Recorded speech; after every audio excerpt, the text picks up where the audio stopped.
Nabi dan para sahabat belajar la ilaha illallah, baru setelah 13 tahun di Madinah muncul ayat-ayat syariat. Syariat umroh, syariat haji, syariat puasa, syariat tilawah, syariat hijab. Sehingga ketika ayat hijab turun, perempuan-perempuan yang sudah belajar la ilaha illallah selama beberapa tahun tidak lagi sulit untuk menerapkannya. Begitu ayat hijab turun dibacakan oleh Nabi di dalam masjid, semua sahabat-sahabat mendengar itu dengan sangat perhatian. Lalu mereka semuanya pamitan, ya Rasulullah kami ingin pulang. Ngapain pulang? Mau ngasih tahu ke istri-istri kami supaya berhijab. Emang kamu punya istri? Oh ya enggak. Ada yang jomblo berharap punya istri, terus ngasih tahu ke siapa yang jomblo-jomblo? Itulah kasihannya ya. Enggak bisa ngasih tahu ke kakaknya, adeknya, apalah siapalah, mantannya mungkin. Pulang ngasih tahu ke istri-istri mereka, saudari-saudari mereka, putri-putri mereka, dan perempuan yang mendengar ayat ini dibacakan langsung menutup kepala mereka dengan benda apapun yang ada di tangannya. Mau jemuran, mau baskom, mau apa, pokoknya pegang apa, tutup langsung. Hijab. Kenapa? Ini perintah Allah. Gak mungkin Allah memerintahkan kita sesuatu kecuali ada kebaikan di dalamnya. Itu aja pertimbangannya, la ilaha illallah. Bukan kenapa? Kan lebih nyaman gak pakai hijab, kan ini, kan itu. Enggak, satu aja alasannya. Alasan la ilaha illallah. Kalau ini perintah Allah, sami'na wa ata'na. Itu dampak dari la ilaha illallah. Dikasih perintah sesulit apapun, termasuk Zainab dengan Zaid bin Harisah. Pernah kan baca kisah Zainab di surat Al-Ahzab? Mungkin kapan-kapan kita bahas itu. Efek dari la ilaha illallah. Tiba-tiba Nabi datang kepada Zainab. Sebetulnya Zainab ini ada hati kepada Nabi Muhammad. Siapa sih yang gak punya hati untuk Rasulullah ya? Semua cewek juga pasti mengidam-idamkan pengen jadi istri Nabi. Karena otomatis istri Nabi itu adalah dijamin surga. Siapa yang gak pengen jadi istri Nabi? Di surga nanti punya rumah, satu rumah dengan Nabi. Kan keren banget. Kita bisa jadi tetangga Nabi aja di surga udah keren banget. Apalagi serumah dengan Nabi. Semua cewek juga pengen jadi istri Nabi, termasuk Zainab. Dan itu hal yang wajar. Pas Nabi datang ke rumah Zainab, Zainab udah kegeeran. Nabi bilang kepada keluarga Zainab, saya ingin melamar Zainab. Zainab udah bahagia. Untuk Zaid, untuk Zaid, bukan untuk Rasulullah. Zaid? Siapa Zaid? Anak angkatnya Nabi Muhammad SAW, bekas budak. Mirip-mirip dengan Julaibib. Julaibib itu edisi Madinah, Zaid itu edisi Mekah. Ada dua cowok jomblo yang sama-sama pernah diuji dengan masalah jodoh. Zaid edisi Makkiyah, Julaibib edisi Madaniyah. Dua-duanya jomblo. Dua-duanya orang biasa, gak punya daya tarik. Followersnya gak ada, 0. Bukan selebgram sama sekali. Kata Rasulullah, aku melamar Zainab untuk putraku Zaid bin Harithah, anak angkatnya Nabi. Zainab menjawab apa? Ya Rasulullah, saya gak cinta sama Zaid. Jawaban yang sangat wajar kan? Dan jawaban yang paling sering kita dengar sekarang kan? Maaf ya, aku gak ada perasaan, kita jadi adik kakak aja. Itu kan standar ya? Standar banget lah kayak gitu-gitu. Maaf ya, kita jadi temenan aja. Maaf ya, aku gak ada perasaan apa-apa selama ini. Maaf ya, dan segala macam dengan bahasa-bahasa halus tapi nolak intinya. Kenapa gak bilang aja, udah gak usah kesini lagi? Kan jelas ya. Ini dengan bahasa, ya Rasulullah, aku tidak cinta kepada Zaid. Karena cinta juga pertimbangan yang penting.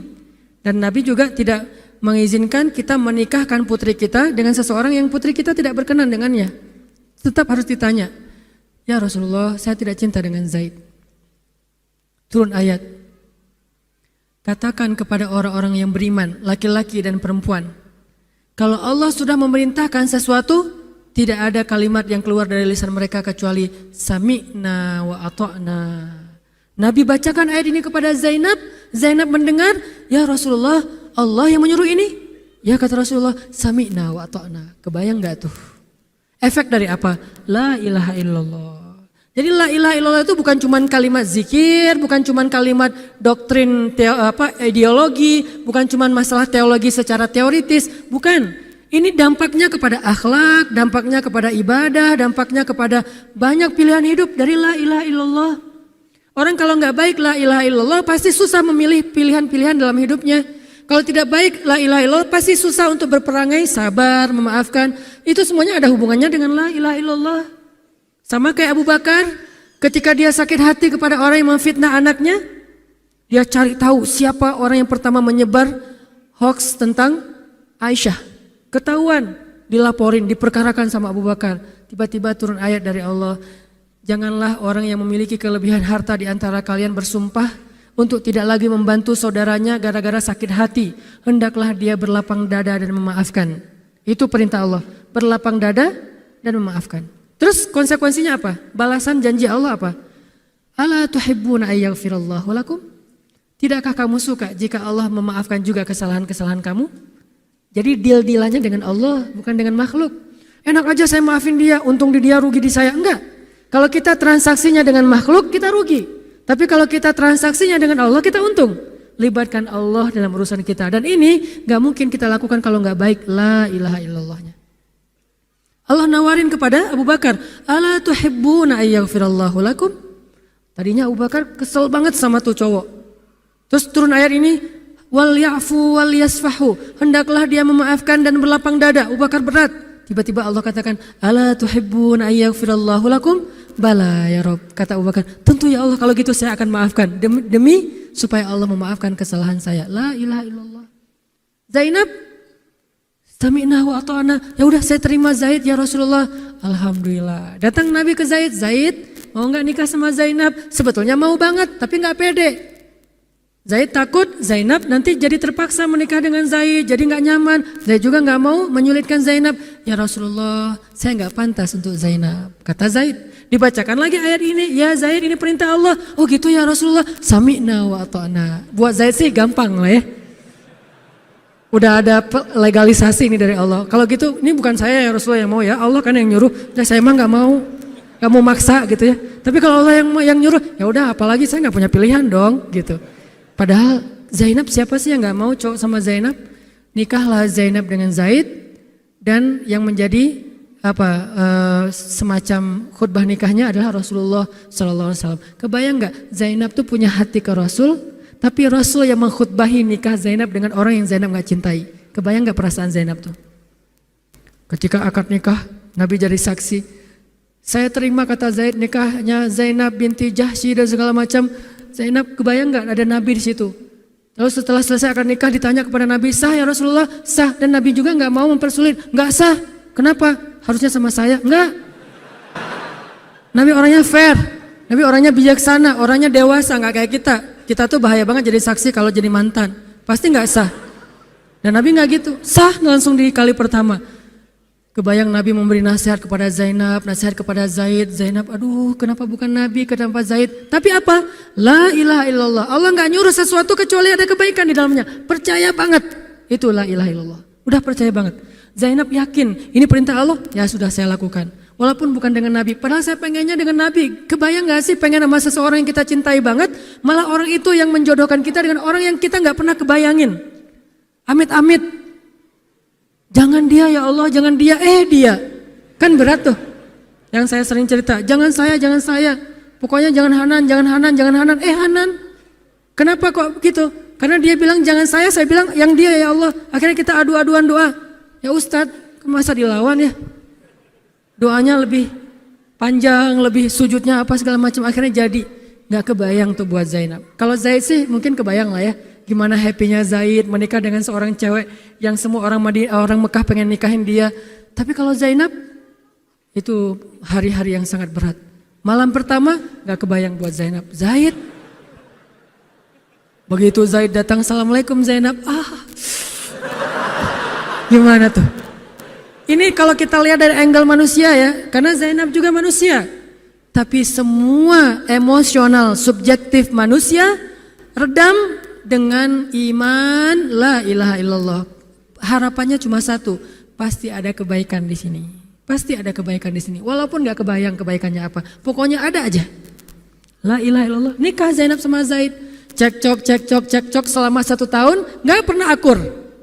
Pulang kerja rame, berangkat kerja rame, pagi rame, sore rame, gak cocok aja tuh Zainab sama Zaid.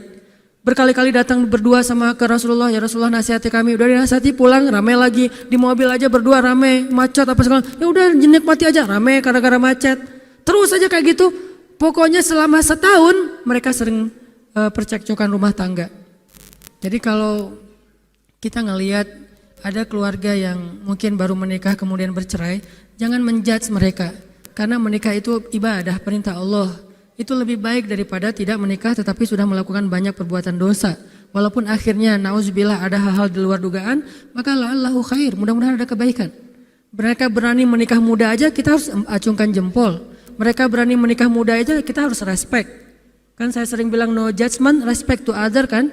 Berani mengambil keputusan menikah muda, baru berhijrah udah langsung menikah. Itu bukti dari iman. Kenapa kita menjudge seolah-olah kita lebih baik dari dia? Emangnya kita berani melakukan hal yang mereka lakukan? Gak berani buktinya. Berarti dia lebih baik daripada kita. Walaupun kesudahannya, kalau mereka bercerai setelah menikah baru beberapa lama, ada yang lebih soleh dari mereka juga bercerai baru setahun menikah. Zainab dengan Zaid, dua-duanya dijamin surga. Dua-duanya dijamin surga. Pernikahan mereka cuma bertahan setahun. Setahun kemudian Zaid datang kepada Rasulullah. Zaid bilang, ya Rasulullah, kayaknya udah gak bisa dipertahankan hubungan saya dengan Zainab. Zaid, sabar. Rasul ketika Zaid mau datang sebetulnya udah dapat bocoran dari Allah. Allah udah ngejapri Rasulullah dalam bentuk ilham. Japrian Allah kan ilham ya. Japrian kita kan WA, itu juga habis kuota gak kebaca-baca. Kalau japrian Allah ke Rasul ilham. Ilhamnya apa? Kalau nanti Zaid datang, nanti baca di surat Al-Ahzab. Kalau nanti Zaid datang kepadamu meminta nasihat tentang Zainab, bilang kepada Zaid, ceraikan istrimu. Kalau udah diceraikan, nanti kamu nikahi Zainab. Ini perintahnya juga berat buat Nabi nih. Kebayang gak sih anak angkat kesayangan Nabi yang selama ini baik banget sama Nabi, tiba-tiba dia punya masalah dengan istrinya, disuruh cerain dengan niat kalau udah cerai nanti dia yang nikahin. Kan gak kebayang tuh buat Nabi. Ditambah lagi Nabi itu orangnya ra'afah banget, sangat gak enakan. Kita aja gak tega kayak gitu. Emang ada yang tega kayak gitu? Gak tega kan? Zainab mantan kita sih. Sekarang cowok itu datang ke kita, suaminya Zainab. Ustadz, gimana nih Zainab, perlu saya pertahankan? Emang kalian dari awal udah gak cocok, cerai aja deh. Kenapa? Bentar lagi gue mau nikahin Zainab. Gak kebayang kan? Kok Ustadz ngomong kayak gitu? Dapat ilham. Berat kan? Nabi itu kayak gitu loh, kondisi emosional beliau yang zulzilu, terguncang. Gimana nih caranya? Saya nggak enak banget, nggak tega banget sama Zaid. Kebayang wajah Zaid polos gitu, ya Rasul gimana nih? Aduh, mau dibilangin ceraikan aja nggak tega, mau dibilang pertahan tapi Nabi bilang suruh cerai, Allah suruh ceraikan. Akhirnya Nabi memilih emosionalnya, bukan perintah Allah. Wahai Zaid, tahan istrimu, jangan ceraikan. Padahal kata Allah suruh ceraikan. Lihat beratnya Nabi waktu itu. Akhirnya Zaid pulang, gitu ya Rasul. Ya pulanglah Zaid, Nabi gak enak banget sama Allah. Terus akhirnya Zaid sampai ke rumah, namanya Allah yang nyuruh kan gak bisa dirubah ya. Kun fayakun, cerai juga tuh walaupun Nabi bilang sudah bertahan. Allah marah kepada Nabi. Kata Allah, kamu merasa gak enak kepada manusia, tapi kamu merasa enak kepada saya? Diadu oleh Allah tuh coba, emosional. Nabi langsung sujud, ya Allah ampuni saya benar-benar, saya tahu saya gak enak sama Allah, tapi juga saya gak tega sama Zaid. Kebayang gak sih ya Allah wajah Zaid yang polos kayak gitu, disuruh cerain terus saya nikahin istrinya, gimana perasaan Zaid? Wahai Muhammad, kamu merasa gak enak kepada manusia tapi enak kepada saya Muhammad. Astagfirullah ya Allah, minta ampun Nabi semalaman. Ini benar-benar gak kebayang sama Nabi. Tapi Allah pengertian lah, tahu Allah Nabi itu bukan mau gak taat sama Allah, cuma emang gak tega banget sama Zaid. Akhirnya Allah ngambil keputusan sendiri, Zaid cerai dengan Zainab. Setelah selesai masa iddah Zainab, Allah katakan Muhammad sekarang datang kepada Zainab, lamar Zainab. Dengan berat hati Nabi tok pelan gitu, berharap gak dibukain pintu. Langsung udah ditunggu ternyata sama Zainab, eng gitu, dibukain pintu. Pas Nabi datang, Assalamualaikum, Waalaikumsalam gitu, Zainab udah punya firasat. Nabi mengatakan, Zainab ada perintah dari Allah. Apa ya Rasulullah? Sami'na wa ata'na. Belum juga dikasih tahu. Sami'na. Allah menyuruh saya untuk melamar kamu Zainab. Untuk siapa ya Rasulullah? Curiga kan? Jangan-jangan orang lain lagi nih. Untuk siapa ya Rasulullah? Untuk saya. Masya Allah gitu. Cuman Zainab kan gengsi gitu lah. Masa cewek harus teriak-teriak gitu kan ya? Oh gitu. Padahal masuk ke dalam kamar. Wah gitu ya. Gigit jari apa, gaya-gaya cewek lah ya. Oh gitu, ntar ya saya pikir-pikir dulu. Saya istiqoroh dulu, Nabi diistiqorohin. Udah diterima, sami'na wa ata'na. Dan inilah khair, kebaikan yang diharapkan oleh Zainab. walaupun gak pernah terbayang, gak mungkin dong Zainab berpikir akan cerai setelah setahun kan? Tapi dia hanya yakin Allah itu gak mungkin nyuruh sesuatu yang gak ada kebaikannya buat kita, gak mungkin, mustahil, karena Allah gak pernah zalim kepada hambanya. Kenapa Allah kok muter-muter dulu kayak gitu? Allah pengen lihat Zainab itu menikahi Muhammad karena Allah atau karena dirinya sendiri. Kalau karena Allah, coba yang selain Muhammad berani enggak? Ternyata berani. Karena itu dia menjadi layak untuk Muhammad. Kalau dia enggak menerima Zaid, mungkin Zainab tidak akan pernah jadi istri Nabi karena tidak layak. La'allahu khair. Ini buah dari la ilaha illallah. Begitu juga dengan Zaid, akhirnya menikah lagi dengan perempuan yang cocok untuk dia, yang berkhidmat kepada dia, yang membahagiakan hatinya, yang menjadi qurratu ainin li, menjadi penyejuk hati bagi Zaid. Dari pernikahan itu kemudian Allah anugerahkan untuk Zaid kebaikan yang luar biasa. Apa kebaikannya? Allah berikan untuk Zaid seorang putra yang paling keren. Namanya Usamah. Nama Usamah itu bukan hanya bin Laden ya. Usamah itu nama sahabat. Usamah bin Zaid.